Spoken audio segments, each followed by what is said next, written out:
لا إله إلا الله لا إله إلا الله لا إله نحمده ونصلي على رسوله الكريم أما بعد أعوذ بالله من الشيطان الرجيم بسم الله الرحمن الرحيم ويقول الذين آمنوا لولا نزلت سورة فإذا أنزلت سورة محكمة وذكر فيها القتال رأيت الذين في قلوبهم مرض ينظرون إليك نظر المغشي عليه من الموت فأولى لهم صدق اللہ العظیم۔ سورۃ محمد کی آیت نمبر 20 آپ حضرات کے سامنے تلاوت کی ہے۔ آیت کریمہ کا ترجمہ یہ ہے، اللہ رب العالمین ارشاد فرما رہے ہیں، اور ایمان والے کہتے تھے اللہ کی طرف سے کوئی نئی صورت کیوں نہیں اتاری گئی؟ پھر جب کوئی اٹل صورت نازل ہو جاتی اور اس میں جہاد کا ذکر ہوتا، رأیت الذین فی قلوبہم مرض، اے مخاطب تو ان لوگوں کو دیکھے گا کہ جن کے دلوں میں نفاق کی بیماری ہوتی ہے، ینظرون الیک، وہ آپ کی طرف دیکھیں گے جیسا کہ وہ شخص دیکھتا ہے جس پر موت کی غشی طاری ہو۔ فاولی لہم، تو ایسے لوگوں کے لیے ہلاکت ہے۔ اس سے ماقبل آیات کریمہ میں اللہ رب العالمین نے جہاد کا ذکر فرمایا اور جہاد کے کچھ احکامات کا بھی ذکر فرمایا ہے۔ آج آیت کریمہ آپ حضرات کے سامنے تلاوت کی۔ اس آیت کریمہ کا مفہوم سمجھنے سے پہلے، سیاق و سباق سمجھنے سے پہلے تھوڑی سی بات یہ ذہن میں رکھ لیں کہ جب مسلمان ہجرت کر کے مدینہ طیبہ کی طرف تشریف لے گئے تو 13 سال کی جو زندگی تھی مکہ مکرمہ کے اندر، اس میں صرف اور صرف دعوت اور تبلیغ ہوا کرتی تھی۔ جہاد کا حکم اس وقت تک نازل نہیں ہوا تھا۔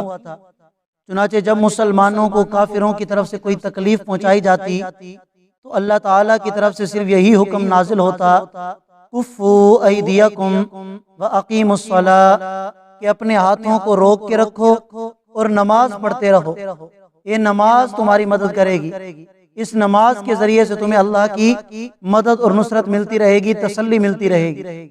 فاعفوا واصفحوا حتی یأتی اللہ بامری، یہ بھی حکم ہوتا کہ معاف کرو، درگزر کرو، یہاں تک کہ اللہ تعالیٰ کی طرف سے کوئی حکم نازل ہو جائے۔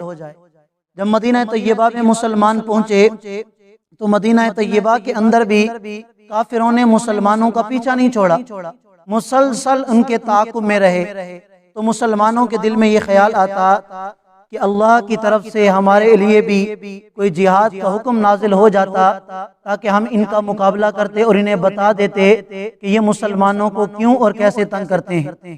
بہرحال شروع میں اللہ تعالیٰ کی طرف سے جہاد کا حکم نازل ہوا تو اس میں دفاعی جہاد کی اجازت تھی کہ اگر وہ تمہارے ساتھ لڑنے آ جائیں تو تمہیں بھی اجازت ہے کہ تم اپنا دفاع کر سکتے ہو۔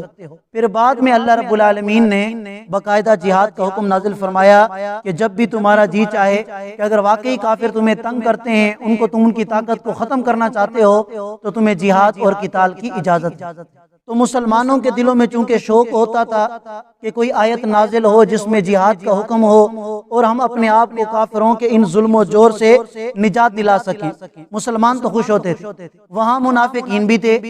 اب ظاہری اعتبار سے تو منافق بھی کہتے تھے کہ اگر جہاد کا حکم نازل ہوا تو ہم بھی تمہارے ساتھ ہیں، ہم بھی تمہارے ساتھ جہاد کریں گے۔ لیکن جب جہاد والی کوئی آیت نازل ہو جاتی تو پھر ان منافقین کو موت پڑ جاتی تھی اور یہ جان بچاتے تھے کہ اب ہم کیا کریں گے، جہاد کا حکم تو نازل ہو گیا، ہم نے تو اپنے آپ کو مسلمان ظاہر کر رکھا ہے، اب اگر ان کے ساتھ جہاد پر نہیں جائیں گے تو پھر تو ہماری خیر نہیں، ان کو پتہ چل جائے گا کہ یہ مسلمان نہیں ہے۔ بہرحال ہیلے بہانے بنا کر اپنی جانیں چھڑاتے تھے۔ اللہ کے نبی پر بھی اللہ تعالیٰ نے اس چیز کو منکشف کر دیا تھا کہ کون کون ان میں سے منافق ہیں، اور واضح مسلمانوں کو بھی بعد میں پتہ چل گیا تھا۔ اسی کا ذکر ہے کہ ایمان والے تو کہتے تھے کیوں نہیں اللہ کی طرف سے کوئی سورت نازل ہوتی، یعنی جہاد کا حکم کیوں نازل نہیں ہو رہا؟ فَإِذَا أُنزِلَتْ سُورَةٌ مُحْكَمَةٌ، پھر اللہ تعالیٰ کی طرف سے جب کوئی اٹل فیصلہ، اٹل سورت نازل ہو جاتی اور اس میں جہاد کا ذکر ہوتا تو مسلمان تو خوش ہو جاتے۔ رہی بات منافقین کی، فرمایا کہ میرا پیغمبر جن کے دلوں میں منافقت ہوتی ہے وہ آنکھیں پھاڑ پھاڑ کے آپ کی طرف دیکھتے ہیں، اس آدمی کی طرح کہ جس پر موت کی غشی طاری ہو جاتی ہے، جس طرح اس کی آنکھیں کھلی کی کھلی رہ جاتی ہیں، پھر یہ بھی حیران و ششدر ہوتے ہیں کہ اب ہم کیا کریں گے، اب تو جہاد کا حکم آ گیا۔ فَأَوْلَى لَهُمْ، اللہ فرماتے ہیں کہ ایسے لوگوں کے لیے ہلاکت اور بربادی ہے۔ طاعۃ، اللہ تعالیٰ کی فرما برداری کا اظہار، وقول معروف، اور اچھی اچھی باتیں کرتے ہیں یہ منافقین۔ فَإِذَا عَزَمَ الْأَمْرُ، اور جب اللہ کی طرف سے کوئی فیصلہ پکا ہو جاتا ہے، کوئی حکم نازل ہو جاتا ہے، فَلَوْ صَدَقُ اللَّهِ، اگر اس وقت یہ اللہ سے کیا ہوا وعدہ سچ کرتے، لَكَانَ خَيْرًا لَهُمْ، تو ان منافقین کے حق میں یہ بات بہتر ہوتی۔ پہلے تو کہتے تھے کہ ہم اتباع کریں گے، لیکن جب حکم نازل ہو جاتا تو پھر بھاگنا شروع کر دیتے۔ فَهَلْ عَصَيْتُمْ، اللہ فرماتے ہیں کہ تم سے کیا توقع رکھی جائے، ان تولیتم، اگر تم جہاد سے منہ موڑو گے، ان تفسدوا فی الارض، اس بات کی کہ تم زمین میں فساد پھیلاؤ گے، وتقطعوا ارحامکم، اور تم رشتہ داروں سے قطع تعلقی کرو گے، اپنے رشتہ داروں سے تعلق توڑ دو گے۔ یاد رکھیے کہ جہاد کا اولین جو مقصد ہے وہ زمین کے اندر انصاف قائم کرنا ہے، امن قائم کرنا ہے، اور اسی طرح غیر اسلامی جو حکومت ہے اس کا نفاذ ختم کر کے اسلام کے قانون کو نافذ کرنا ہے۔ اور امن اسی قانون سے ہو سکتا ہے کہ جو قانون اللہ نے اتارا ہو، اس لیے کہ زمین کس نے بنائی؟ اللہ نے بنائی۔ کائنات کس نے بنائی؟ اللہ نے بنائی۔ یہ انسان، یہ مخلوقات اللہ نے بنائی، تو ان میں امن بھی اس وقت قائم ہوگا جب اللہ کا بنایا ہوا قانون یہاں آئے گا، اور ظاہر سی بات ہے بغیر جہاد کے تو یہ قانون پھر آ نہیں سکتا تھا، تو اسی وجہ سے اللہ تعالیٰ نے جہاد کو بھی فرض فرمایا کہ یہ جہاد اس مقصد کے لیے کیا جائے گا۔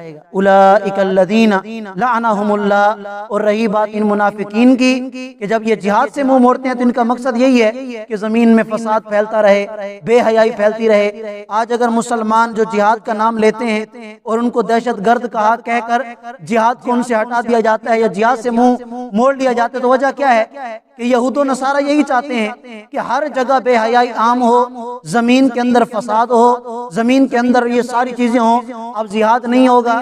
اگر یہ چیزیں نہ ہوں جو قرآن میں اللہ نے نازل فرمائی تو اس کا نتیجہ کیا نکلے گا؟